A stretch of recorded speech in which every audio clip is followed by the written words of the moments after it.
Hello there. Greetings and Hi. salutations, one and all. Yeah, welcome to a new episode of Comic Books, The New Class, where we welcome new and veteran readers to our show. We have special topics, and we are here to take your comments. We're here to take your questions. So don't forget to like and share this video with all of your closest friends. I am joined by my incredible co-host. She goes by the name of Crayle. Crayle, how are you?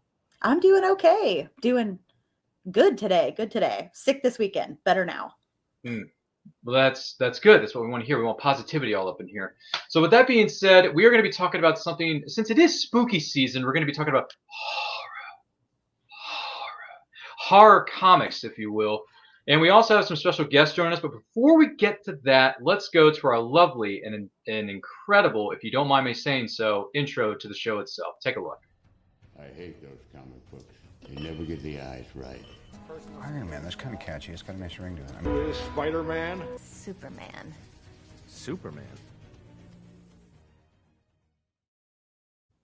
You gotta love that intro. Seriously, so many great references, so many great things in that thing. And the person who put that together, Crayle, we thank them from the bottom of our hearts for putting that intro for our show together. Fantastic stuff. That's my friend Seth Benjamin from all the way in England put that together. So us working on that, I'd wake up early, he'd stay up late so that we could talk about the project. You know how it is.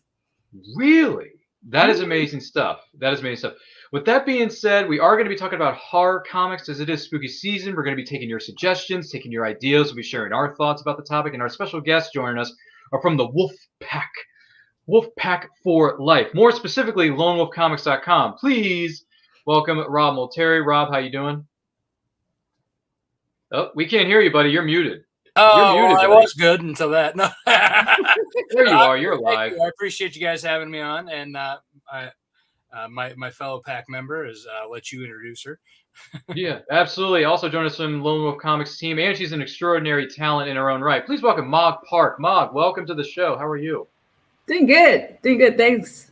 There you go, man. Yeah, we're representing some lonewolfcomics.com swagger with Snowpaw. Ryan over here, myself. I got my Nightwolf shirt on, got my Lone Wolf Comics hat on. By the way, all that wonderful stuff that you just saw, that merchandising, you can find it at lonewolfcomics.com. But we'll talk more about that later. That being said, Crayle, how do you want to start this thing? I think we'll start by asking Mog, getting right into the topic, what her favorite horror comic is. Everybody, Mog's got to leave us a little early. Ryan was saying she's super famous and has so many. She is. Because she is the acclaimed illustrator. Yeah. She is. She She also is. worked on Game of Thrones and somehow decided to hang out with this schmuck here. No, he's not. He's really cool. Okay, my favorite. I don't have any favorite horrors because it terrifies me. So the one that most terrified me to this day that I have lingering scars is The Ring. Actually, it was the manga, The Ring. I saw it before even the movie, live, and I remember being terrified, and I had to always ask my sister to come to the bathroom for at least 2 weeks. So we held hands. And this was when I was like 20 years old. So can you imagine 20 years old and 21 like holding hands using the restroom? Yeah. For 2 weeks. And we hated each other. So that's how much we bonded together. With terror. Terror really brings people together. So that's it. I needed really similar, couldn't go anywhere by myself for a while after rewatching Signs in college when I was like 18 or 19. Oh, jeez. I grew up in those like houses surrounded by cornfields. So even though like when you think about the movie Signs, the storytelling part of it can fall apart for you a little bit. The jump scares in the cornfields, like I've lived that. Okay. She lived around crop circles, ladies and gentlemen. That's her point. I mean, I can't imagine what Children of the Corn would have done for you then. Oof. I've still never watched it. Oh, you still have never seen it? Okay. Guess what? Neither have I. I mean, I remember like in like 10th grade, a group of like my friends and I, like we spent the night at one of our buddies' houses, which is right up the road from like this. Basically, there's this road which either side is full of corn. Yeah. And it's like 2 miles long, and it's just all corn, like on either side of the road. So like after watching that, we're like, oh, let's go walk down the road, and then we just kept messing with each other, and it was an interesting night, to say the least. Good Lord. Oh, and of course, But that manga terrified me. But the most favorite, of course, is Nightwolf. Nightwolf Q, Ryan Connor Q. There it is. Yeah. Sorry. Yeah. Yes. Yeah. Nightwolf. That's actually what a how wolf I does. snag Mog is that she got Nightwolf before I asked her to work with me. Yeah. See that? Really? Yes. Mhm. That's a fun little behind-the-scenes story if I ever heard one. Right? Mhm. We didn't know each other. Yeah, was I like, mean, hey, I you mean I Nightwolf? following her, and then like she had bought the books, and so that like put us in contact with each other, and I was like, so that gave me the cojones to say, hey, would you like to draw my spin-off series? It's like, yeah. Wow. Two great talents coming together. I love it. Getting My all goodness. starstruck over here. I know Crayle and I we are starstruck. Anywho, so Bog, that's your favorite, or not favorite, but well, maybe favorite horror and all that kind of jazz. So that's cool. No worries. Some things scare you. Some things may or may not. I mean, we know, Snowpaw. We can talk more about that later. Kickstarter. Anyway, Rob, I got to go to you, man. Listen, you've been running the Wolfpack for a couple of years, but I got to ask you, outside of Nightwolf, the Snowpaws, and all the other things you got cooking in that oven of yours known as lonewolfcomics.com, # always be promoting your friends. What are some of your favorite horror comics that spring to mind? And no, you can't say Nightcrawler. From X-Men. That's an X-Men character, but you can't say Nightcrawler. Yeah, it's not a horror book. That's a character. Yeah. No, so I do the original Tomb of Dracula's, those old monster books were great. The early between the 70s and 80s that Marvel and DC had been putting out. But I my probably most recent favorite is the Sync series put out by Comics Tribe, and John Lees is the writer on that. And I believe Alex Cormack is the artist. And it takes place in Glasgow, Scotland. And for me, I'm a sucker for Scottish things, right? Again, that's John Lees is from Scotland. He's a great horror writer and does a lot of great work. So if you were looking for something new out there that you haven't read yet, that's a good one to check out. Excellent, Smithers. That's really good stuff. No, sorry, I couldn't help myself. I do impressions once in a blue moon on these shows, and I just seem to can't Once stop. in a blue moon. Once in a blue moon. Listen, I don't do this every day. Okay, I have a job. Actually, I have two jobs, but that's a story for another day entirely. Outside of that, some people have chimed in the chat. We want to get to Eminet is. I'm not sure how to pronounce that person's name. Eminem Gumdori is how I'm Gumdori gonna says, guess. I might have to check out that series that Rob may have just mentioned. Okay, that makes a lot of sense. And then It's Phoenix really- Sisters chimes in. She says, hello, lovelies. I'm assuming that's Kelly, your sister. That is Kelly. I'm not talking to myself in the chat. Yeah, it is Kelly. All right. So, hi, Kelly. Good to see you, too. It's my other Phoenix sister. Our Yeah, Phoenix Kelly and Crayle family- have this little operation of theirs that's called Phoenix Sisters Cosplay, which we'll talk more about that later. Yeah. Our Phoenix family keeps growing. Keeps growing. I know. It just seems like it keeps growing and growing and growing. See, that's the Energizer Bunny. They just keep going. Gumdori says, split personas, I would say. Maybe not. We just share a brain. It's fine. we each have half a brain. We put them together. We have a whole brain now. If I only had a brain. Now I'm thinking of Wizard of Oz. Jeez. It's not even Throwback Thursday yet. Not even Throwback Thursday. I'm doing this wrong. Look, Anyhow. it's October, Halloween. You could throw in the witch from the Wizard of Oz, right? That works. Fly, my little Yeah, pretties, totally. fly. Yeah, the witch of the East, West. I can't remember which one she is. The one with the green makeup. The That'd be Wicked Witch of the West. Is it the West? That would be the West. I Yeah. thought it was the Yeah, the East. Wicked Never Witch mind. of the East is the one that gets the house dropped on her. Mm. The ones that dropped on the house drops, and then the other one died. Yeah, that one died. Okay. Then, by the way, we're not here to talk about Wizard of Oz, despite the fact that movie is what now, over 80 years old, I think, Mm. Yeah. Well over. which is crazy. Anyway, back to spooky season before Ryan loses his mind if he hasn't already. So, Crayle, any favorite horror comics come to mind for you, or what do you think? Oh, for me. Well, actually, 3 come to mind, but I want to preface this with I am like Mog. I get like lingering images of whatever I've been thinking about and reading and watching for like Yeah. a long time. So I really only venture into horror when it meets up with some other genre that kind of cuts it a little bit, like horror/fantasy. Horror where it meets like superheroes, capes, and punching stuff. Like, so some of my favorite horror-esque stuff the closest I have to straight horror that I like, coming straight out of the Hellboy universe, is PPRD Plague of Frogs. And the reason I chose this one instead of straight Hellboy is Volume 1 of Plague of Frogs. You're following Abe, a fishman. Johann Abe Krauss. Sapien. Yeah. Abe Sapien, yeah. Johann Krauss is a medium who's like ectoplasmic. Like there was a traumatic event that destroyed his body while he was doing his medium thing. And now he's in a containment suit. And like mediums, I feel like come up in horror all the time because one of their whole big things is they contact the dead. And then Liz Sherman, who is one of those accidental psychic fire starters, which also comes up in horror a lot. And then there's Roger the homunculus. And everybody's terrified of him, which is a shame because he's a sweetheart, okay? And so these characters, they have a lot of heart and they can be really funny, but Volume 1 has a very freak of the week, scary, haunting format to type that you can follow. It's almost a straight horror book, which, I mean, I'm so deep in Hellboy now with like, you know, Arthurian legend mixed into everything that I can kind of forget that like a lot of the Hellboy is rooted in horror, which is funny because, you know, Hellboy, there's like demons and stuff running around. But once you get back into BPRD Plague of Frogs and start following the side characters again, I'm like, oh yeah, this is horror, but like horror I can tolerate.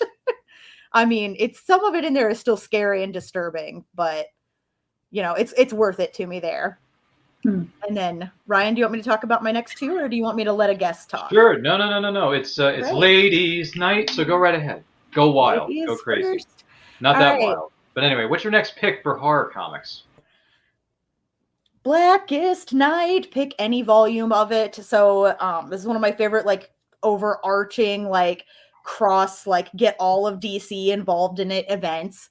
And you know, Blackest Night plays a lot on that like zombie genre because the black rings end up reanimating people and they're like your loved ones. They even have their memories, but they're not, and it's sad. Like Jessie Quick Liberty Bell having a race with her dead father, thinking that they're going to like bond again, and instead it's horrifying. Or like Tara coming back from the dead and mentally torturing Beast Boy. Like it's not just scary, it's sad. And then there's also like the high drama, and they bring in a ton of Green Lantern lore. Like I got things completely backwards, and I started with Blackest Night and Brightest Day before I read any other Green Lantern stuff.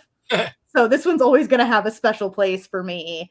But, you know, you've got that whole zombie aesthetic going, you know, talking about death and hate and rage and all your emotions, but with like a very death focused like art and sort of emotional journey thing going on there.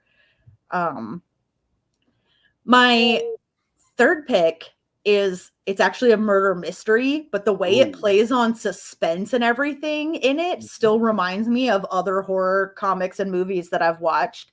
And that is Identity Crisis. If you haven't read Identity Crisis, as soon as this is over, I want you to close your laptop and go to your local comic book shop's ordering form, or I mean Amazon if you have to, or whatever, and get Identity Crisis and read it. Especially if you're a huge DC fan, because everybody's in it. Ryan. No, I was just going to say I'm a DC fan, you know, full disclosure. I mean, Superman's my favorite character of all time, so, you know, DC's kind of my thing. So, yeah, I might need to read this, too. Well, so, and what's some of the things that are kind of horror about it. So it starts out that a wife of a superhero gets murdered.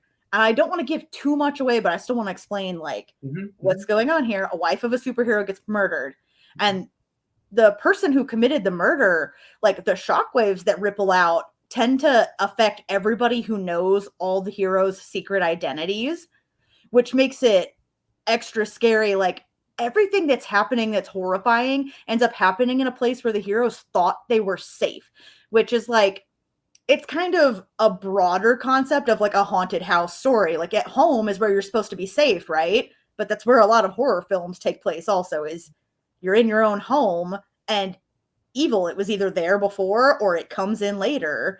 And and there's nothing supernatural or evil about the murderer beyond the fact that they're all like superheroes and stuff. But like there's somebody does tinkering in someone else's mind in a way that like ends up kind of breaking that character later too. And all the questions that come up and all of the ways that people behave now that their safe space has been invaded and the suspense of the way the story unfolds relies on some horror tropes. And I wish I could be more specific about it, but I don't want to give away the actual murder mystery going on. But yeah, it just has a lot of that feeling to me because it's happening from inside the superhero like secret identity circles that to me feels very much like those haunted house type of horror stories, even though it's not like a horror book. It's a murder mystery, a really good one too.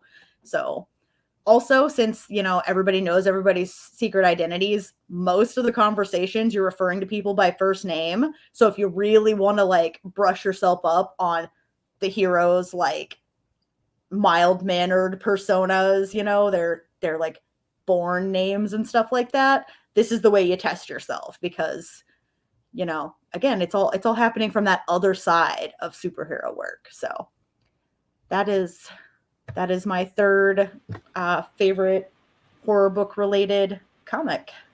Man, my to be read pile is continuing to grow, ladies and gentlemen. It really is. Once again, we're talking about horror comics on this episode of Comic Books, the New Class, joined by our special guest of Lone Wolf Comics, Rob Multari and Mog Park. Make sure you like and share this video with all 300 of your closest friends, because they're going to like the way they look after watching or listening to this episode of Comic Books, the New Class. We guarantee it. With that being said, when it comes to me, my name is Ryan, for those of you who may not know. My favorite horror comics, I got to be honest with you, this is going to sound like a bit of a broken record, and I know this is going to hurt George Bueller's feelings, who's the host of Fanatic Forum on Friday nights at 7 p.m. EST. Horror is not my most favorite genre. There are exceptions to the rule. I'm not going to kid myself, but at the same time, these are really the only horror comics I've read, at least recently or in the last few years that I've been reading comics. Because for those of you who don't know, Crayle and I are still relatively new to the universe of comic book reading. We've only become fans within the last 5 years and change, so clearly we have a lot to learn. And yeah, trust me, I know this. So with that being said, I'm going to go with this one to kick things off. This is called Memoirs of an Angel, written by Brian Rodman. You can visit him online at brianrodman.com. Memoirs of an Angel does have a lot of there's a lot of horror elements. What I mean by that is it's about a boy who is possessed by a demon, and there are some men who are like fallen angels out there. There are other creatures out there that are fighting to defend this young boy, to help this young boy out with his situation. But there are those who are seeking to find him and use his power for their evil ways. So it's a battle between angels and demons. It's a battle between heaven and hell. And don't get me wrong. This book does not, pound you over the head with its message of, you should go on one side or the other. It's just sharing with you a story, and it's up to you to decide how you feel about it. So there's no preaching or anything like that. We respect all people's belief systems here, but just so you're wondering, Memoirs of an Angel does deal with the battles between angels and demons in heaven and hell. Except, in my opinion, this book is better than the last 10 seasons of Supernatural. Okay? Let me just put it to you that way. Sam and Dean Winchester, come at me in the comments, bro, if you want to. But this is action-packed. It is dark. It is disturbing. There is a warning on the back of this book, even though we're not looking at the back cover of this book. This is the front cover of the trade paperback that contains the first 4 issues and 2 prologue issues of this story of Memoirs of an Angel, just so we're clear. It says on the back, intended for mature readers only, which means it is dark, bloody, gruesome, bodies flying everywhere. It is not safe for children. Okay. Dogs living together, mass hysteria. Exactly. She's above her covers, Rob. 4 feet above her covers. Anyway, that's Dana Barrett's character. But Memoirs of an Angel is good stuff. Check him out at brianrodman.com. Great website, great writer, great creative team that puts this together. And by the way, Brian Rodman is going through some health struggles right now. So, Brian, we hope you feel better very, very soon. We're pulling for you, brother. That being said, the next one, I want to give a shout out to Sean and Stephanie Forney for this one. This is called Scarlet Huntress. Now, this is the cover of issue number 1 of a 5-issue series of the Scarlet Huntress. This is basically about a descendant of Little Red Riding Hood, and she finds out that she comes from a long line of werewolf killers. So someone kills someone that she cares very deeply about, and she is on a quest for vengeance. Yeah. So if you're looking for a revenge tale filled with vengeance, little bit of blood, and a lot of werewolves, don't worry, Rob, we'll get to you later. Oh, don't worry. I love Sean. I had Sean do one of my covers. Oh my goodness. The connections are built into this show, ladies and gentlemen. So check them out at www.seanforney, I believe it is, .com. Check them out. Check out Scarlet Huntress. This cover is ridiculously good looking, and I like when swords are involved in storylines. So if you get a sword thrown in there, you can just pull a Futurama and say, shut up and take my money. So check out Scarlet Huntress. It's 5 issues. She's on a mission of revenge. She finds out she's from a long line of warriors, and she's finding out more about her, her past, a little bit more about what her future is potentially going to be. All that kind of jazz. Yes, that is very true. So with that being said, before I move on to pick number 3, I do want to give everyone a heads up.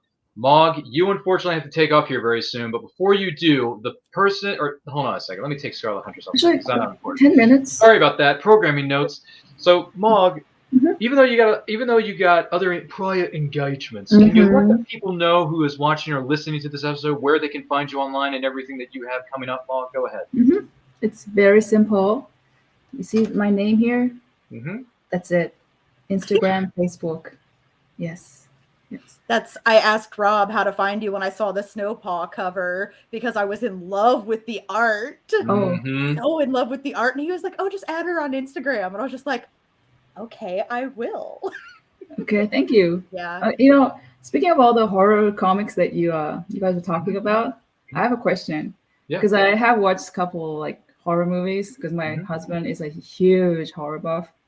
So now I'm kind of a little bit getting like desensitized. So I do enjoy watching horror movies now. But the common theme, you know what they are? It's always you gotta have a basement scene, and there's gotta be a child involved, and then there's always a bathroom scene, right?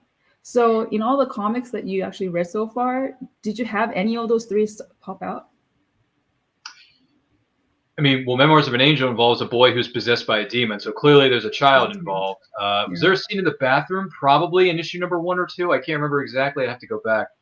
And as far as what was it? There's a basement. Basement.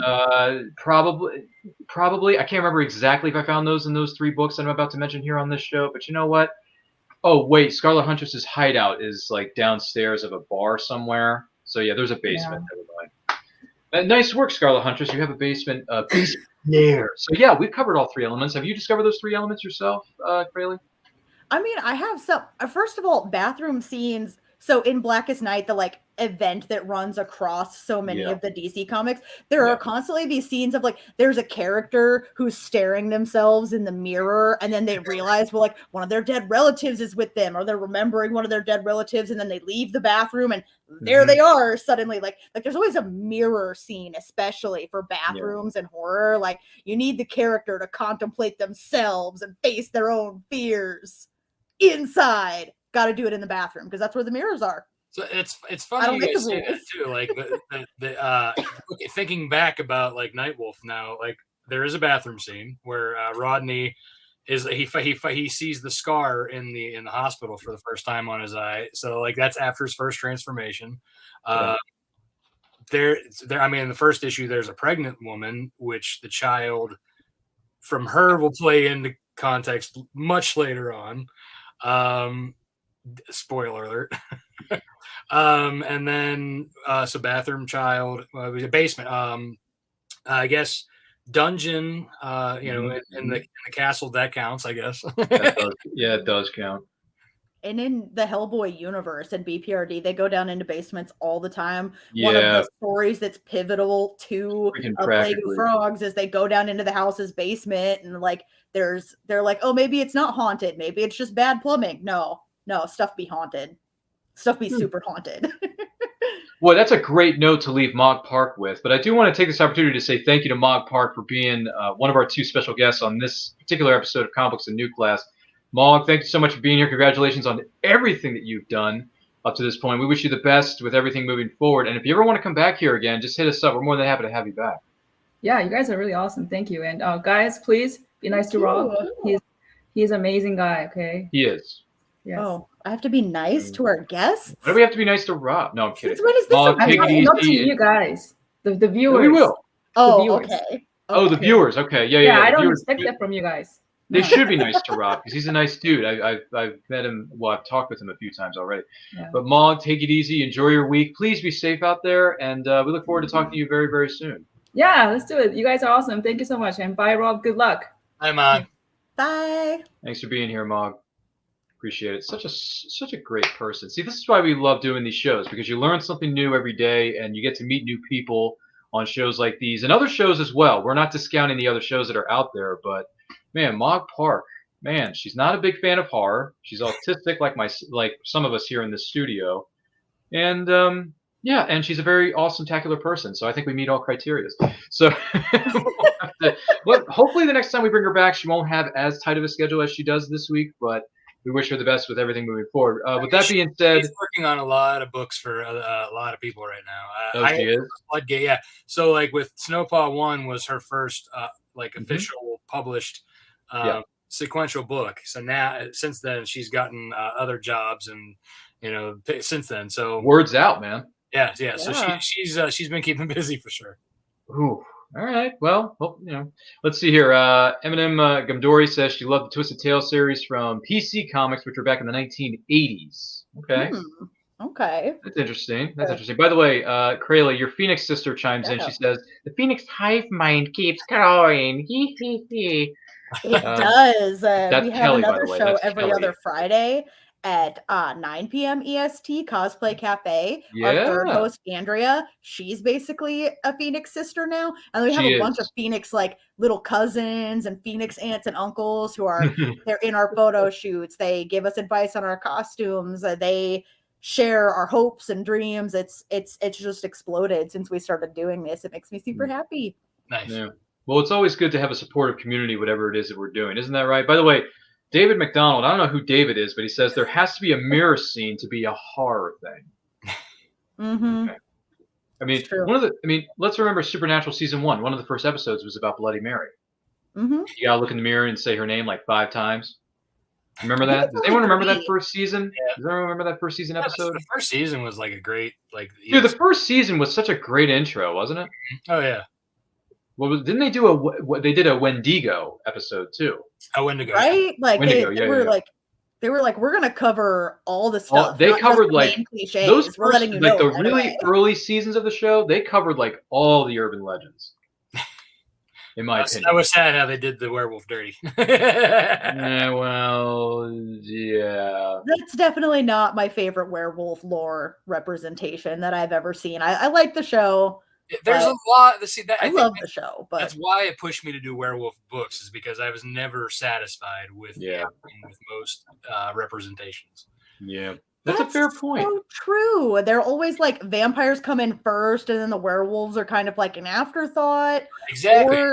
Or they're just weird. Yeah, they like did them romance stories that I get those Facebook ads for nonstop that are gross, and I can't make them stop showing up.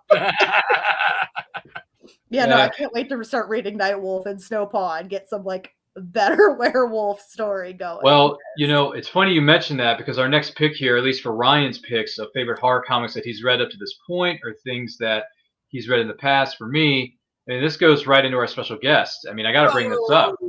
I got to bring up Nightwolf, because Nightwolf, written by our guest tonight, which is Rob Multari, and I'll get to him on this in a moment, but Nightwolf is one of my favorites. Probably, like, of the 3 that I've mentioned here on this particular show, just so we're clear, Nightwolf is probably my favorite of the bunch. Why? Because the characters are cool, the artwork is fantastic, and it is very captivating from the get-go. Like, from beginning to end, the artwork just, it sucks you in, man. Yeah. And the coming-of-age story, understanding that life is going to change forever. You're like, what the heck is going on? I got to grasp what's going on. Then you get a little bit of spoilers, but Snowpaw may or may not make an appearance. So, I mean, look at these covers. Look at these twisted, sick covers. Just to be clear, Nightwolf Volume 1 is the first 4 issues of the story. On the left-hand side of your screen, that is the hardcover edition of the Nightwolf Volume 1 set, and you got more artwork over here on the far right, and then you got it's available in print in digital form. Yes, that's true. So you got all that good stuff. So yeah, Nightwolf. I mean, look at me, folks. I'm wearing a Lone Wolf Comics hat. You see that right there? Yeah. I'm wearing a Nightwolf t-shirt, brother. Yeah. We have a full-blown pack member here. Yeah, for sure. Because when you're NWO, you know that you're NWO Wolfpack for life. Sorry, that's an NWO. That's a classic pro wrestling thing. But with that being said, Nightwolf, I mean, the best way to describe it is to let the man, the myth, the legend, Rob Multari describe it. So, Rob, what exactly is Nightwolf? What's it all about? Yeah, so Nightwolf is a story about a young man who discovers he was born a werewolf, not turned, but born. And he gets thrown into a supernatural war against demons, witches, vampires, other werewolves. And basically, you know, he starts before he discovers his werewolf lineage. You know, he's this popular high school kid that has, you know, pretty much everything. He's got a good-looking girlfriend. He's got a full-ride scholarship to college for football. You know, comes from a great family. And then all of that gets ripped away when you know, on his 18th birthday, when he first changes into a werewolf, he's being attacked by this Dark Covenant who's trying to come after him, and it just, you know, a lot of blood ensues. Goodness gracious, action-packed stuff. Now, correct me if I'm wrong, but I mentioned, and Mog Park brought it up a little earlier here on the show. She had a shirt on that says Snowpaw. That's right. Does Snowpaw have anything to do remotely with Nightwolf? Oh, I don't know. Maybe just a little bit. Yeah, so Snowpaw starts off as Rodney Marcelli, who is the kid who becomes Nightwolf. She is his mentor, teaching him how to be a werewolf, and basically taking him under her paw or wing, if you want to go with the regular nomenclature. You know. But yeah, so this takes place during the modern times, and Snowpaw, her series takes place in the 19th century Scotland, which is her origin story and her discovering her werewolf lineage. And you know, it's a little bit of a brighter, little more fantasy, opens up my world a little bit more to the mythology and the fantasy stuff that's out there, whereas like Nightwolf is more of darker, modern horror focused book. But you know, it's still, you know, they're both they're their own stories, so you don't need to read one for the other. But if you want the full enjoyment of, you know, seeing where these characters start and come together, you know, it's both, you know, great books, and I'm excited to be able to continue playing in that world. Absolutely. We have it scrolling across our screen right now. Follow them online at lonewolfcomics.com. Lots of great things going on there. Boy, that is a happening website, man. Gee whiz, from newsletters to merch to Snowpaws to Nightwolves and all the crazy stuff in between. Hence the reason you got this hat, you got this shirt, all types of swagger. Sorry, this may sound like a walking billboard for lonewolfcomics.com, but I can't help it. If I like something, I'm going to tell you about it. Why? Because the rising tide lifts all ships and sharing is caring. Isn't that right, folks? But once again, we are talking about horror-themed comics on this show known as Comic Books The New Class. If this is your first time here, thank you so much for being here. Make sure you like and share this video with all of your friends, because they're going to like the way they look after watching or listening to this episode of Comic Books The New Class. I guarantee it. Once again, our special guests for this week are Mog Park and Rob Multari of LoneWolfComics.com. But my goodness, Crayle, there's nowhere else to go but up from here. So what else is on your mind, Crayle? Anything else you wish to discuss? Well, you mentioned our unofficial slogan for the show earlier, correct me if I'm wrong. So again, at the risk of sounding like a walking billboard, we have correct me if I'm wrong merch. Rob, you think your merch is cool? Look at this. Sorry, Crayle, didn't mean to cut you off. Go ahead. Oh, no, you're good. You're good. We also have some merch that's just presenting the show. So if you've ever wanted to put your cup on our face, just be like, be quiet, Crayle and Ryan. Yeah, put my cup on you. That's like...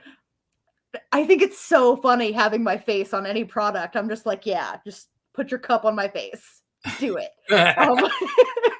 So anyway, if you go to redbubble.com and look up the Phoenix Sisters store, so look for the store, not like Phoenix Sisters art, that's going to give you all kinds of stuff because Phoenixes are amazing.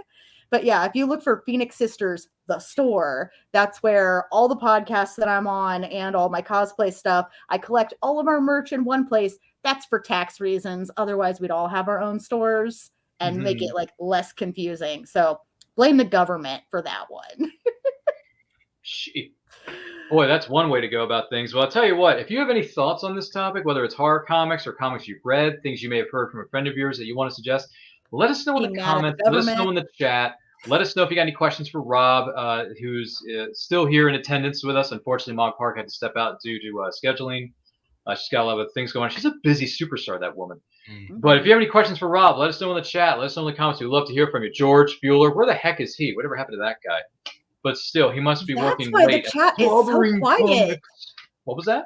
That's why the chat is so quiet. I've been sitting here like one of our regular commenters is not No, here. normally, It's you know, Kelly, George. David, George, John, and whoever else shows up, and they're like, yeah, here's my comments, bro. Put them up on screen.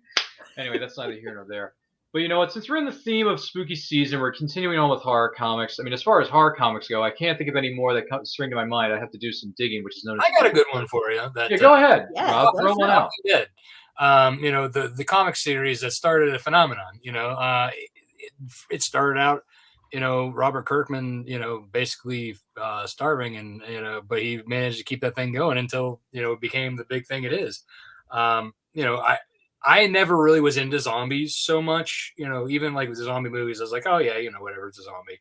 But like The Walking Dead itself really kind of brought me back into like, oh yeah, you know, it's not just a zombie book, but like you get, you know, the actual interactions with like people and actually being stuck in this situation for not just, you know, one season or, you know, one movie. You know, you actually see them having to do this for years, you know, surviving the zombie apocalypse. So I you know, you gotta always give a shout out to The Walking Dead. That's My true. good friend Stuart Sager has done some of the art for The Walking Dead, and I didn't know that when I became friends with him. Oh, nice. And then I went to this like open house Christmas event that he has sometimes at his studio, and he had storyboard art from the Man of Steel and a bunch of Walking Dead art there, like originals and stuff. And I was like, you're more famous than I thought you were, Stuart. I'm so embarrassed. Yeah, no, he's a really great guy. So He is. He is. Great guy, very busy man. He's got a lot of projects, a lot of things, and a lot of irons in the fire, brother. Yeah. You can find him on www.stuartsager.com. He's actually been a previous guest on my show called And I Quote, which is on Saturdays, 12 p.m. EST. And Rob, you've been a guest on my show too. That was a lot of fun. And Stuart was there. You were there. A number of other people have been on that show. If you ever get a chance, check it out. Saturdays, 12 p.m. EST at It's Nerd Culture on Facebook, Twitter, Instagram, and YouTube. And hashtag always be promoting. I learned that from Brian K. Morris. Blame him for me. Phoenix Sister chimes in. They say DC deceased, if you know what I mean. There's a really fun take on zombies from the DC Comics universe. Are you familiar with that, Crayle? Yeah, so that was an Elseworlds tale. Elseworlds, yeah. Yeah, so I do believe back when we used to do drunk comics, the Phoenix Sisters YouTube used to, during the pandemic when we couldn't visit each other to like hang out with our friends, we'd get drunk and summarize comics while drunk. And I'm pretty sure we did an episode on that one on drunk comics. So maybe if I'm remembering right. Again, there was a lot of drinking. Yeah, I was gonna say if alcohol was involved, it could be a little fuzzy. I mean, yeah. That show, was it Drunk with Comics? What was it called? It was just Drunk Comics, yeah. Drunk Comics. So that's basically your take on drunk history, like that show that was on Comedy Central all those years ago. Does anyone remember that? Was Kelly's inspiration was Drunk History. Oh, it was Drunk History. Yeah. You know the creator of that show is a friend of mine? You've mentioned, yeah. Derek. Yeah, great guy. Really funny too. He's just, I would imagine. Yeah, he's got a lot of funny zingers, man. Whenever I'm around him, he's just, yeah, he's something else. And Phoenix Sister says, yes, we did do drunk comic history. Yeah, we did the deceased episode now. Thank you, Kelly. You're just the other half of my brain had to put them together to remember the information. That's what she's here for. By the way, Rob, Oh, you go ahead, Ryan. No. Ladies first. I'm a gentleman around here. Go ahead. Okay. I'm just gonna take advantage of that. No, go ahead. Rob, I have a question. Everyone I know, everyone that I've ever, because working in podcasts, I interview a lot of creatives. Are people who work in the comic book universe just like nicer than people in other industries? Because like no matter how much name recognition somebody has, no matter like how amazing their art is, like everybody I've ever talked to who's part of a creative team on specifically comic books is so nice. Like, what is that? I think we're just happy to be here. Like really, like we're just, I would like to say for the most part, there's a lot of good eggs out there. I have heard tale of others in the darker side of things. But I think that's with anything. But I think in general, like us, like especially indie creators, we're just happy to be able to be here, put our books out, and that people are enjoying them. Just having that opportunity to talk about our stuff. And to be able to talk comic books, because that's what we love, right? So that's why we do this. We're not making comic books because we didn't grow up doing it. We love comics. We grew up with comics. Comics are, for a lot of us, are driving force. They helped us through like hard times, through disabilities, through, all kinds of stuff. So I think, that, being able to talk about comics and just be here is just a happy thing for us to do. We love doing it, and in my mind, that's probably why everybody's so chipper and happy whenever you're interviewing them. That's gotta be a big part of it. But I feel like comic creators don't really lose that. Like Kelly and I and Andrea, the cosplay cafe baristas, we had the absolute honor of getting to interview Bob Hall, who's been a huge name forever. I mean, West Coast Avengers, among many others, right? And he was so happy that we were interviewing him. Like, we did it for Back of the Cereal Box, which is the flagship show of the Cereal Box Network. If you didn't know, the Cereal Box Network hosts this podcast and many, many others. If you just go to backofthecerealbox.fun, you can find all kinds of shows like this one and our Bob Hall interview. And he was so flattered that we were interviewing him, and we were just so starstruck. Like, we were like struggling to get up the nerve to go talk to him. And then I'm happy we did, because he was really happy we did. Like, apparently comic creators are where it's at. You just don't lose that, like, well, I think too, like a lot of like especially if you're thinking about like 80s, 90s, like they didn't get a lot of limelight, it being in the Marvel and DC bullpens. You know what I mean? Like they mostly, their names were listed, but they didn't get that. Then there wasn't online presences, they didn't get TV interviews. So I think like now, especially for them, like being able to like talk about the great books that they have put out, and they're probably stoked about like being able to finally really have a platform to talk. Right. Yeah. Right. No, I mean, honestly, kind of piggybacking off what Crayle was saying, the more people I meet at these shows, and Rob, you do a lot, we all do Comic Cons, whether we're there with a table or we're there as attendees. I've met so many different people who are indie creators, indie comic book writers, independent artists, I should say. And they're some of the kindest, most creative people I've ever met. Like, they are just so tuned into what they love and what they enjoy, and they love sharing it with you. And whether you've read their books once, twice, 100 times, or maybe even not at all, they will talk your ear off. They will just say, "Hey, this is what I do. This is why I'm happy to do it." And this is, blah, blah, blah. And once you start talking to them and all that stuff, you're like, man, these like, I enjoy the indie guys more than the bigger fish in the pond, because the indie folks. I mean, look at the artwork that Bob Park has done. Look at the artwork that all the other people in your creative team have done. Look at the artwork that people. What was it? Water Wars that Crayle likes to brag about all the time. Yeah. Like, Volume 4 is on Kickstarter. Volume 4. Water Wars 20. I mean, look at Rob. He's got a Kickstarter that's kicking tail and taking names himself, which we will get to momentarily, Rob. I promise. But no worries. Yeah, it's. I mean, these people are just so creative and they're passionate about what they do. It makes me respect them more. And once you like network with them, that's even sweeter. I think the networking is even sweeter, because if it weren't for elements of social media, elements of going to Comic Cons, I wouldn't know the people that I know now. They wouldn't be my friends if I didn't like go up to their booth and say, "Hey, what's up? How you doing? What is it you're about? What's the story about? Can you give me like a synopsis without, diving into too much?" But it's like, well, it's about this, and that. And I'm like, sold. Take all my money, please. Shut up. I'll be honest. I know, seriously. Like, Rob, if I go up to your booth and I've seen the way you put together your booth at shows, dude, you are no joke. Like, your booth is ridiculously good looking. And every time I look at it, I'm like, dude, I want to buy that shirt. I want to buy that hat. I want to buy that. Which, by the way, when I bought this Nightwolf shirt and this Lone Wolf Comics hat, I totally forgot to buy myself an 11x17 poster from Nightwolf and Snowfall. I was so bummed. I was like, oh, man, I missed out. I could have saved some money. But there's always next time. There's always next time. That's great. And there's always the holiday season. So there is that, Rob. There is that. Aha. I'm just saying. But that being said, yeah, listen, horror may not be my favorite genre, but I'm digging certain elements of it. I'm digging certain elements of the stories, the books, the people who write these things, the people who put the artistry together are just some of the top talents in the business. So my hat's off to them. I mean, Rob, you brought something up. You brought something up earlier. The thing about Rob, and I'm going to brag about Rob here for just a minute, because what Rob does, and this is something that he does online. If you go to his website, loneWolfComics.com, # always promote your friends, you have a newsletter that you send out, right, Rob?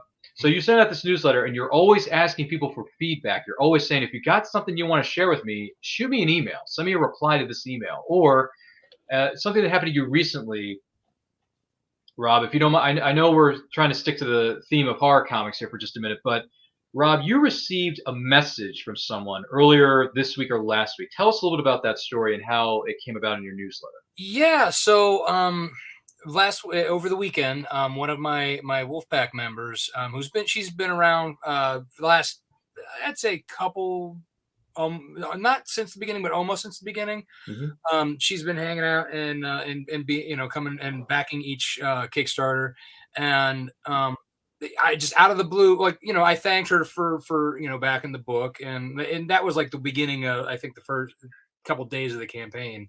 And then she then came back and said, "Hey, sorry, it took me so long to get back to you." And then she sent me a really nice message, basically saying how she was having a hard time with mental health, saying she was struggling with escaping. The books helped her to escape the difficulties of daily problems and her depression, and encouraged me to keep up the good work. And I was very for me, comics have always been my escape. Not only did they help me learn to read as a kid, but it also was I was the fat kid that everybody made fun of in elementary school. So for me, the comic books were my escape from the reality. I constantly had my face in a book, and so to be able to kind of pay it forward with my own stories, for people to also enjoy and get lost in and kind of help, them through tough times. That for me was it made all of the hard work and all the effort and everything, the time away from family, the late nights, it makes all that well worth it. Being able to see something like that, and that knowing that I'm helping others. And there was another a grandma last year who told me that she had bought the books for her grandson. Oh. And he's autistic as well, but on the high, very high end spectrum, won't even it doesn't sit down and focus on anything. But she said that he sat down and focused on these books, and for me, I was taken back by that, and just feel reading these kind of comments make me feel that I'm doing something right, and that I can it helps me to continue pushing forward and making sure that I can get these books out for others to enjoy. Yeah, something I can see how even in the horror genre, outside of it or in it, comic books can be an escape, but even when I say, oh, well, horror isn't really my favorite, I don't do a lot of straight horror, it's because it lingers with me, not because I think it's not good storytelling, not because I think horror artists aren't artists, that they aren't good writers and good illustrators and everything. So I have a lot of respect for the way that lingering effect on you happens. I think it takes a lot of talent, and I could see how for some people, if you're looking for an escape, horror could be really great. If you're looking for those visceral reactions in your body, like I have, to give yourself a break from something in your real life that's having a really visceral effect on you, that doesn't surprise me at all. I think some people might be surprised to be oh, you read something horror and that helped with your mental health, but stepping outside of there's a really therapeutic effect to stepping outside of your life for a little while and then coming back refreshed. It's the same concept as cosplay, where you step out of yourself and who you are right now, and then you come back and it's you've had a rest, kind of like taking a nap. Yeah. So and it's similar to for me, comics is one way that I can do that. Movies, TV, video games. For me, if I'm having a really crappy day, will flat out go and just I'll play like a very violent game, like The Witcher or Skyrim, or like just any, or like Shadows of Mordor, any kind of fighting like melee style game. Like not even so much the shooting game, because like your shooting is one thing, whatever. Me, I want to just go out there and do like I'm going with the swords and just swords, baby. And I think that's too like another thing like I love about writing my series is that I want werewolves to have swords. I want them to be able to think for themselves. I want that anti-hero situation in these books. And I think that what Crayle was talking about, cross genre stuff, that's like how my books do. They cross genre.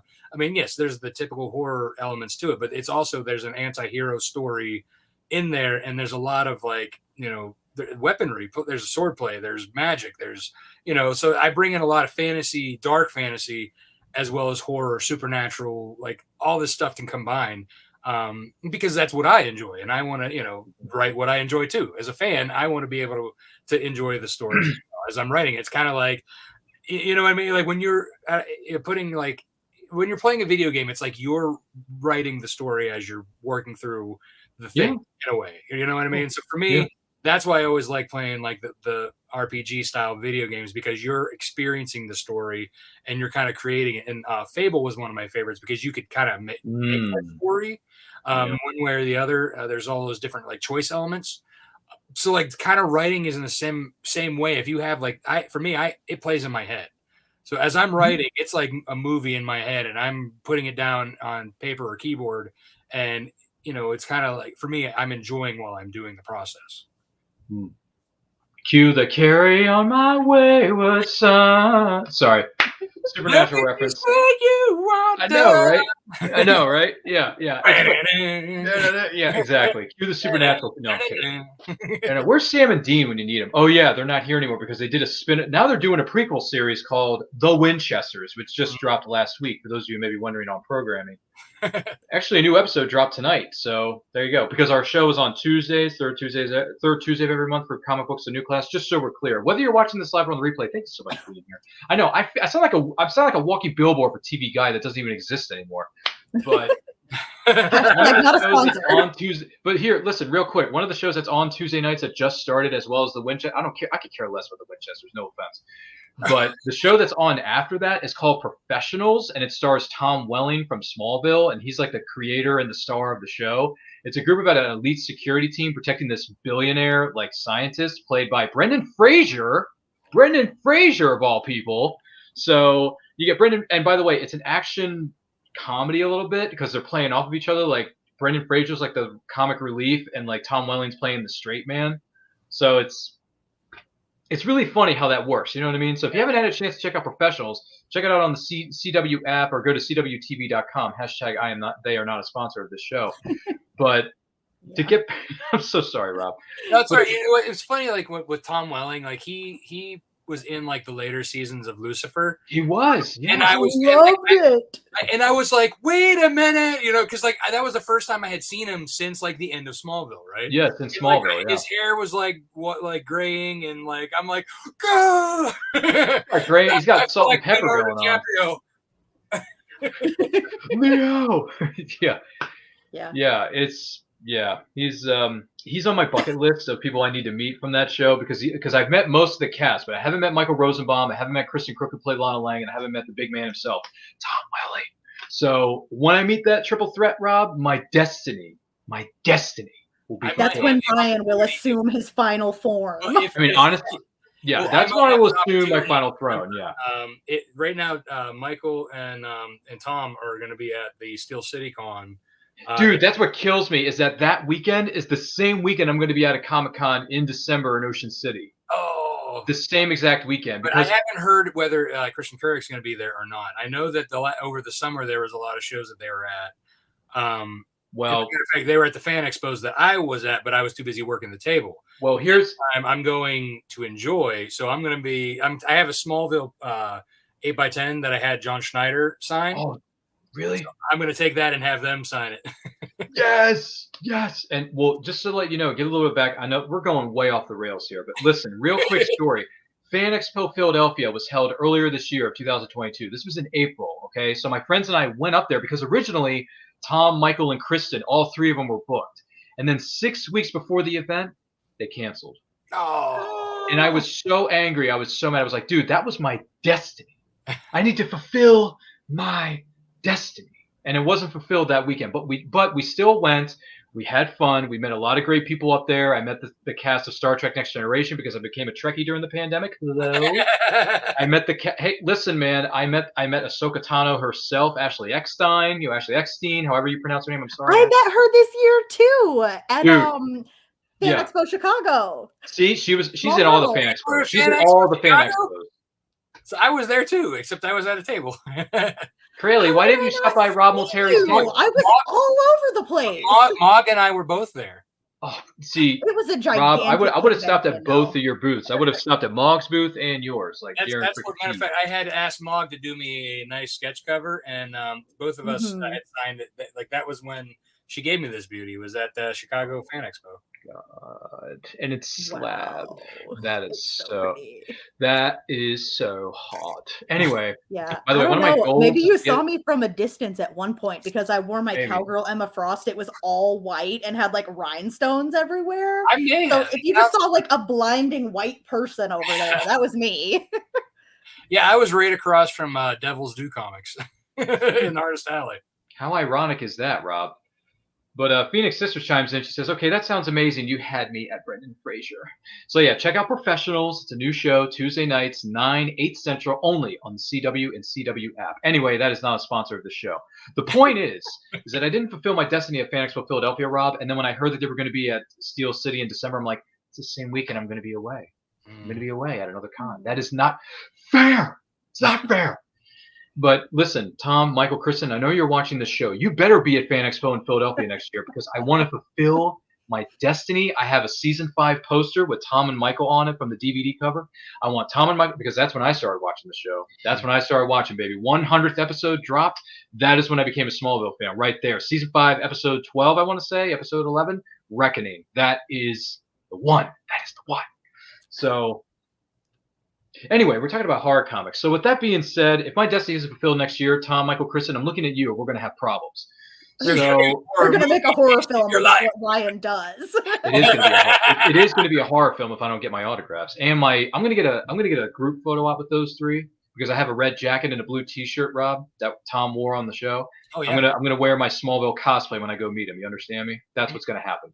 It's funny, like you say, like the red and blue like outfit. Like so, that's how like I always had Rodney, from Nightwolf. Like he's wearing the red and the blue because like for me, like that's like the iconic like hero. You know what I mean? Like yeah, baby.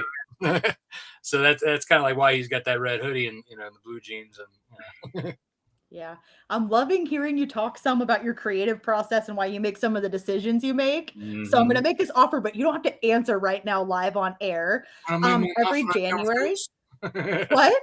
I say you're going to make me an offer I can't refuse. I'm going to make you an offer you can't refuse. Oh yeah. I saw that for the first time this year. But every January, I'm on the board for an online event called the Multiverse Fundraiser. It's fundraiser without the D in it. Gotcha. I'm going to put a link up on the screen here. It's for the link tree for Phoenix Sis cosplay because it has all the quick links to stuff, including the Multiverse Fundraiser. I host an indie authors panel pretty much every year, and I'm doing it again this year. This year we're focusing on indie comic creators, so I will get with you later to see if you're available and stuff and would like to participate. I'm sure I can make myself in that panel. Yeah, well, I'm giving you plenty of notice. So if you're not there, like it's not for another 3 months, Rob. Yeah. So. It's I got to convince the boss that my wife. Like, can you take care of the kids tonight? Right. This was be very thankful to my wife because she put my daughter to bed without me. Usually we do it together. Okay. So. Thank her. Thank you, Mrs. Multari. Thank you. The queen, what's her nickname? The Queen Wolf or the what is it? What's her nickname? I don't know. Or is it just the Mrs.? I'm sorry. I just call her the boss. The boss. Okay. Well, thank you, boss, for allowing the. I may be the alpha male, but she's definitely the alpha female. Yeah. It's me in my place. Extra My sparing the husband's a time. veteran, and so like almost all of our groomsmen were veterans, and they were Yeah. just like, I don't know, you'll have to clear it with the commanding officer. You have to Yeah, clear it with the yeah. general. They're talking about me. They're just like, okay then. Do All it. right. I was just like, I'm way too busy to be embarrassed by any of your shenanigans. You're doing this, you're doing that, you're doing that. I Yeah. accept. Well, maybe we'll see Rob in January at the Multiverse Fundraiser. Another thing, Rob, one of my long-term goals for myself when it comes to LoneWolfComics.com is eventually get one of those slabs that you have at your booth. Mhm. I want to get one of the slabs, baby. I want to get one of those 9.5s, 9.8s. I want one of those slabs, brother. Well, I have. You see those boxes that say "fragile" behind me? There's a Yeah, why? there's a bunch Yeah. in there. Oh, really? Yep. Oh, Yeah, dude, you got to hook me up with some of those slabs, brother. Oh, fragile. There it is. I see it now. Also, Yeah. and see the wolf pack. Move my head this way. Are those the mystery Those are boxes? mystery boxes, yeah. Oof, dude. Got to get my hand. I want to, ever since I got my first slab, which is the Shadow #1 from 1973 from DC Comics, which is at a 9.6. I got it at my local comic shop, by the way. Hashtag always support your local comic shop. Just to be clear. Yeah, I want more slabs, Rob. I want another one. Yeah. Oh, feed me that thing, man. I want that so bad. It's Nightwolf #1, dude. It's my favorite, werewolf series right now. I want that. We'll have to talk in the backstage area for that. Anyway, that's a story for another day entirely. But as far as we're in spooky season, I want to draw this back to horror for just a second here. So once again, we're on Comic Books: A New Class. If your first time being here, thank you so much for doing so. Make sure you like and share this video with all of your closest friends. Make sure you're following us on all forms of social media. We have links in the description of this video where you can follow our guests, including Maud Park, Ron Multari, Crayle and Ryan, myself, Ryan of Nerd Culture. But with that being said, since we are in the theme of spooky season, I want to go around the horn here for just a minute before we sort of kind of closing time wind down.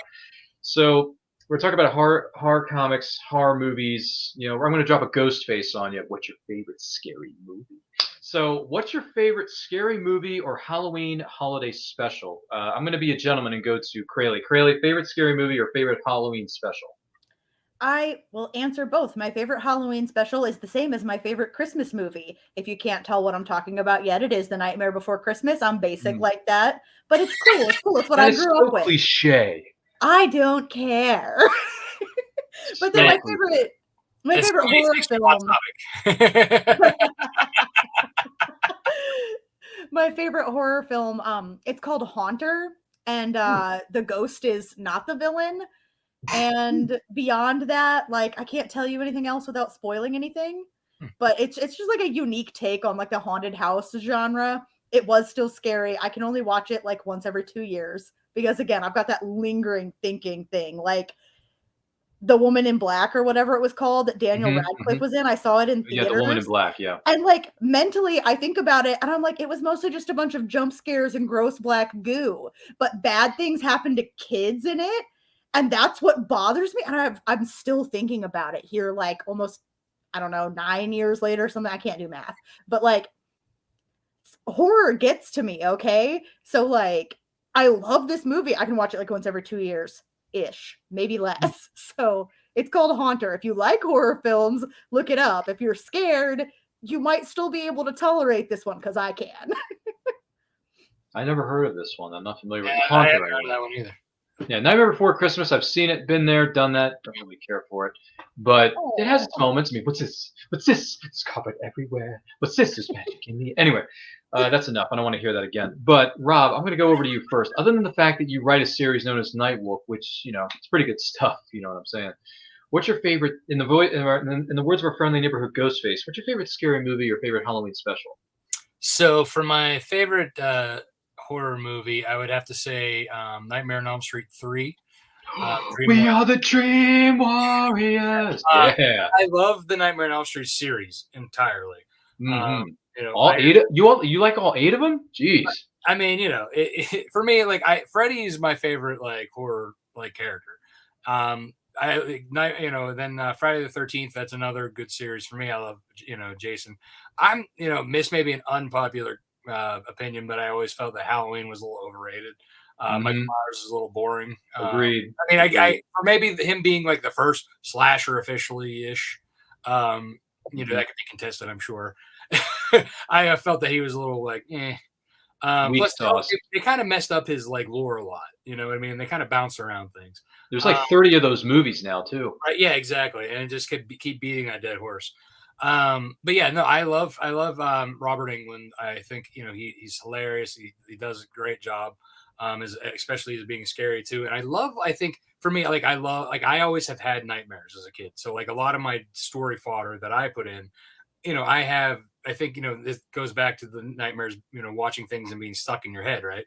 And lingering. So for me, like, as a kid, if my sisters were watching a horror movie before I was allowed to, and I'd be like in the room and just walking by, that'd be enough to traumatize me. And I'd have nightmares for days, and then I'd be like sleeping on my parents' floor. So my mind's always constantly like, full of nightmare fodder. And so I think being able to relate to the dreams and having these things in your head, and then like trying, the kids who eventually like survive at the end, or at least until the next movie, that's it's being able to like to master or control your dreams. I think that has always resonated with me. Favorite special, Halloween special, I have to go with the classic Peanuts. The Great Pumpkin is I'm very sad that it's not going to be on TV this year, but I do have the DVD, so Yeah. We'll be watching that while carving pumpkins, as we do every year. Dude, it's awesome. Now, listen, I did not plan for this to happen. But as far as what my favorite scary movie is, or what my favorite Halloween special is, I'm gonna go with Halloween special first, just to be nice. It is indeed. It's the Great Pumpkin, Charlie Brown, Peanuts gang. I mean, Charlie Brown has been a tradition for over 50, 60 years here in the States. And Charles Schultz, bless the man's heart, who created those characters and drew in the newspapers, every single time. I actually have the triple threat on Blu-ray. It's the holiday set. It includes the pumpkin episode. It includes the Thanksgiving special, and it's Christmas Charlie Brown Christmas. So I got all three on Blu-ray, Rob. I'm ahead of the curve. On Blu-ray, I have them on DVD because like I was that old school when I got. It's okay. Listen. You still have it, and the DVD, like they've remastered DVDs over the years in certain qualities. So DVD quality is it's fine. I mean, everything looks better in blue, but DVD is fine. I'm curious though, like really though, like when you take a cartoon, how much more high definition does a 2D cartoon really get? I don't know. I don't think the DVD or Blu-ray version of this particular one, which is we're talking about, It's the Great Pumpkin, Charlie Brown. Right. I don't think it really matters. I had it on DVD, and then when I bought it on Amazon, I got the trilogy set. I'm like, well, I don't need the DVD anymore because I got the Blu-ray, son. I got them all. So, ooh, Ryan's better than us all because he's. I'm better than everybody. No, I'm not. I'm just a simple. Listen, Rob. To be perfectly honest with you, brother, I'm just a simple man who's trying to make his way in the universe. Listen, when I was in college, I worked at Best Buy around the time that Blu-ray and HD DVD. Yeah, those two were rivals. Yeah, I would since I bought a Blu-ray. I was like, nah, man, you want a Blu-ray? I was like pushing Blu-rays because I wasn't switching after that. Nice. Well, hey, you gotta do what you gotta do in certain areas of business. But my favorite scary movie, this is gonna surprise a few people here because I watched a lot of movies during the lockdown, and one of the ones I watched that I thought was just absolutely brilliant is something similar to what Rob said, A Nightmare on Elm Street. I finally got around to watching the Freddy Krueger films, Rob. I know it took me a hot minute to get there, but I went to Elm Street and it was not pretty. But I'll tell you what, First Nightmare on Elm Street, I think it's genius. I think it's original, and it's one of the more realistic horror films, in my opinion. Like there could be something in the back of your mind that is playing on your nightmares, and he wants to kill you. So Freddy Krueger is like more realistic. Michael Myers is fake. Jason Voorhees, to a certain degree, is not really real, but Freddy Krueger, to a certain degree, can be realistic, in my opinion. Did you watch the doc? Oh, jeez. Ellie says my favorite horror film is Showgirls, starring Elizabeth Berkley, no less, from Saved by the Bell. I mean, Burt Reynolds was a creeper in that. Wait a minute, Burt Reynolds was in Showgirls? Dude, I didn't know that. Yeah. Are you serious? He was the creepy senator. I did not know. No, he was. Wait, hold on a second. Burt Reynolds was a creepy senator in Striptease with Demi Moore. Oh, wait, maybe that's why. Yeah, I'm confusing the two, maybe then. Yeah, sorry. We don't mean to go off in an R-rated movie, not appropriate for children's movies tangent, but you're probably you might. It happened. Yeah. Don't talk to me about. Anyway, they're probably both a little. Everything's a creep. Well, certain people in movies are creepers. But anyway, so those are my two favorites: Great Pumpkin Charlie Brown, Nightmare on Elm Street. Both great specials, both great movies. Check them out. If you don't have them on DVD or Blu-ray, you can find them on Amazon. Find them on a streaming service. Apple, what is it called? Apple TV Plus or Apple Plus, I think, has the holiday specials. Rob, they have all the Peanuts stuff. They got the rights to the Peanuts stuff. Yeah, that's so fine. If you have access to Apple or Apple TV, whatever the heck it is, you can watch it there. But I highly recommend you just buy these things on physical media. So just watch them. And by the way, Rob, that is cool that you and your family are going to be carving pumpkins while that holiday special is playing in the background. That is genius. Yeah, we do that, and then let me see. Nightmare on Elm Street was based on something that actually happened. A bunch of guys in Southeast Asia had horrifying nightmares, eventually died in their own sleep. No one knows why. Yeah, that's what I was about to say before the Showgirls comment. In the DVD collected content, Wes Craven's talking about that incident. And that's right. So like that was what inspired it. I'm gonna have to go back and watch that documentary because someone posted that behind the scenes documentary on YouTube. Did you know that? Oh, did they? They did. The whole hour and a half documentary. Yeah. And there's like in the box set that I have, there was it has the interactive thing where you can go down into the boiler room in these different rooms, and it opens up these different these things. So you could go down the rabbit hole for hours watching these little things that they put in there.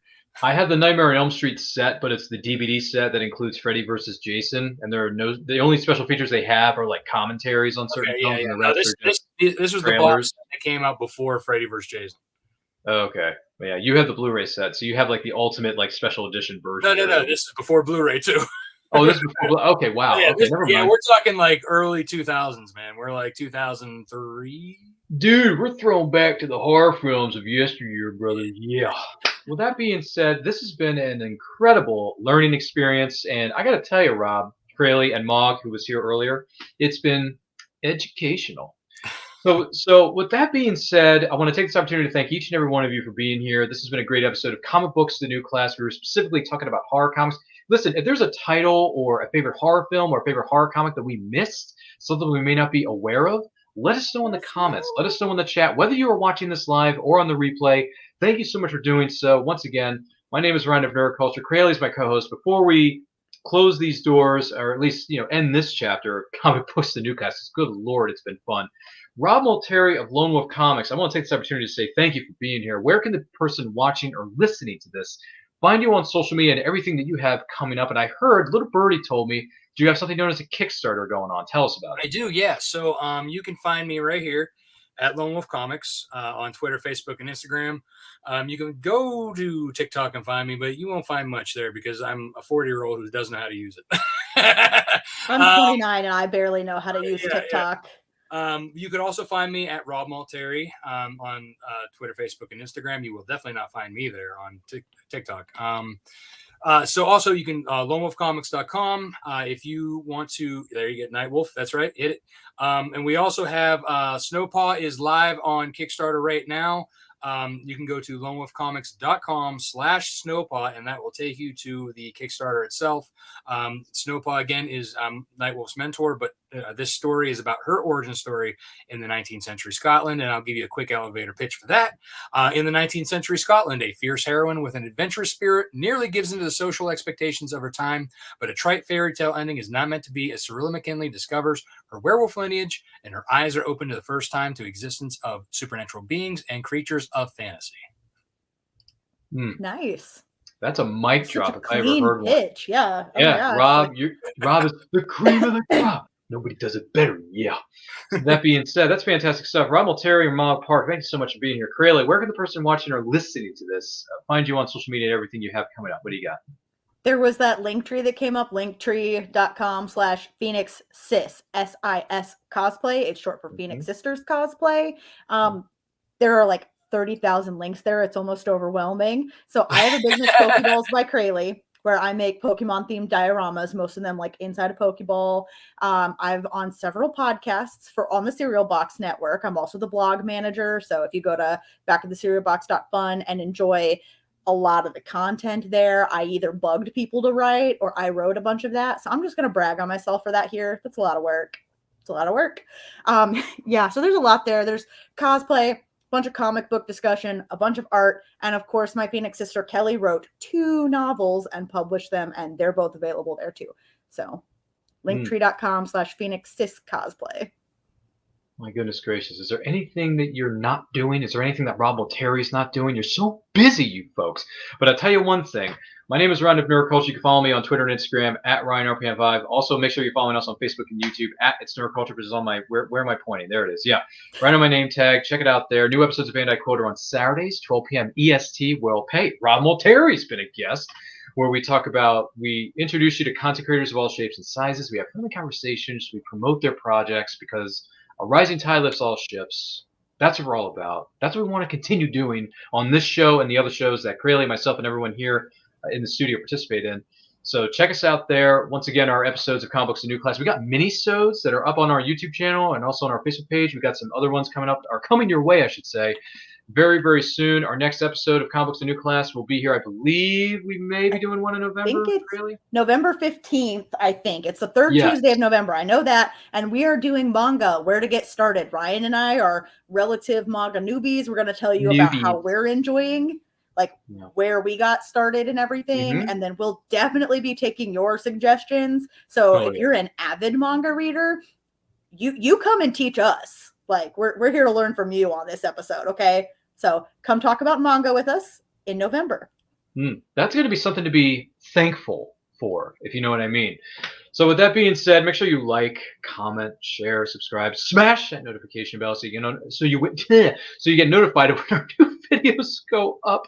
And in the meantime, stay healthy, stay strong, stay safe. Remember, life is better when reading. And in case I don't see you, good afternoon, good evening, and good night. Manamana. Take it easy, guys. Do do do do. Oh, jeez.